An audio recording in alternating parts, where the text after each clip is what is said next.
Hi, I want to talk to you a little bit more about DISC. While it is not 100% accurate and reliable, it has proven to be very valuable to employees and employers over the years. And there are a couple of reasons for this. One, it's really pretty simple to understand. It's easy to remember, easy to explain to others.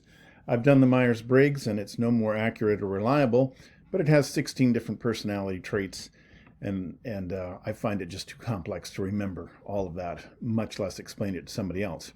But I can explain DISC very simply. There's four quadrants. There are two halves. There are broken down by task orientation or people orientation and by active versus reactive or passive or inactive. So it's pretty simple to put people into those slots as a starting point, as a general characteristic. So Ds, they are active and task oriented. They are dominant, directive, decisive, determined. Easy to remember with the D words. The I tend to be people oriented and active, and they're inspirational, intuitive, interrelational. The S is also people oriented, but tend to be more passive and less active, and they are stable, supportive, emphasis on security and stability. And then the C's are labeled sometimes conscientious, careful, calculating, cautious, and they are task-oriented but less active. So it's a very simple system, and everybody is a mix of those four, regardless of how the results actually show up. Everyone can be all of those different kinds based on your circumstances, so it's not a fixed thing that can never change. And in fact, it does change based on your circumstances. And it really depends on what you're being required to do. Everybody can step up and be decisive and determined in the right circumstances. But these kinds of things help us to understand our default position, understand how we're inclined to react in certain situations. And over the years, I've used a little story to illustrate this.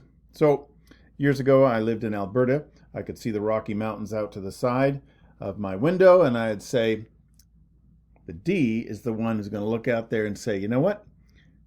Let's take a hike to the top of that mountain. And everybody gets excited because the D is inspirational and leads and dominant, and everybody falls in line. And the I says, okay, but I want to carry the balloons. And sure, you can have the balloons. And the S says, okay, but we've got to dress warmly and hold hands. And the C says, have you really thought this through? And pulls out the pocket calculator and starts working on some details. As the day goes along, the D marches off, heads off into the foothills to climb the mountain. The I, of course, has to stop and head off into the store to get the balloons, and then happens to notice that there's a popcorn store and also a place to get trail mix and some other things and postcards to send to people along the way. And so he's busy occupied with that. The S is caught in the middle, looking ahead at the D, who's marched on alone, and the I, who's off to the side and disappeared, and turns to the C. The C is back at the starting point, still working on the calculations. This is how it plays out. At the end of the day, the D will be on the top of the mountain. Alone, probably, bruised and bloodied, and may die there, but the D will be on the top of the mountain, because that's what Ds do. They set a goal and a task, and they shoot for it. The I is still wandering through the mall looking for stuff and just found so many really cool things. They're going to make this a real fun party day for everyone.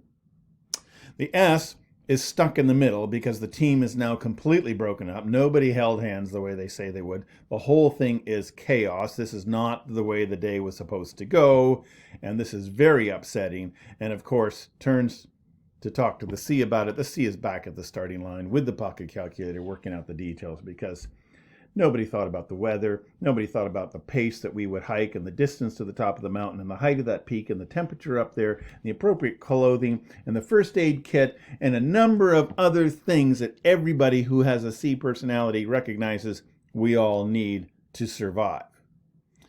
And so hopefully you have a little laugh at that and you can see yourself in that little story. But we need each other. We're all important. All of these skills are important. Everybody can lead using any one of these personality styles, but you do it differently. And everybody is helpful, but helpful in different ways. And so you need certain types for certain kinds of roles in an organization or in a church or in a family.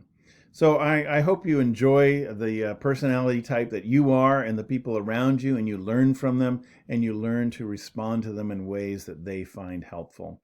Sometimes it's like learning a foreign language. If you don't communicate to people in a way that makes sense to them, then you haven't communicated.